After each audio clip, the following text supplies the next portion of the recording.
Un mois après son licenciement de Séville, Julen Lopetegui a retrouvé un club. L'entraîneur espagnol de 56 ans va s'asseoir sur le banc des Wolves à compter du 14 novembre, date de sa prise de fonction. Les entraîneurs basques ont la cote en Angleterre cette saison.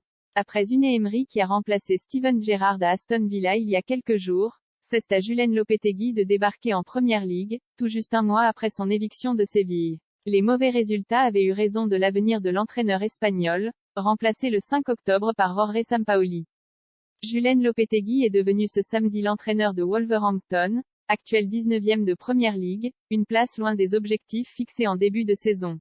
Il prendra ses fonctions chez les Wolves le lundi 14 novembre, annonce le club dans son communiqué. Julen est un entraîneur de haut niveau, avec une excellente expérience à un niveau élite du jeu, et nous sommes très heureux d'avoir conclu un accord pour l'amener aux Wolves, a déclaré le président du club, Jeff Shi. Contrairement à Unai Emery, qui avait connu une aventure à Arsenal, Lopetegui va découvrir pour la première fois l'élite du football anglais. Il n'avait jusqu'à maintenant entraîné qu'en Espagne, notamment à Séville, et au Portugal, à Porto de 2014 à 2016.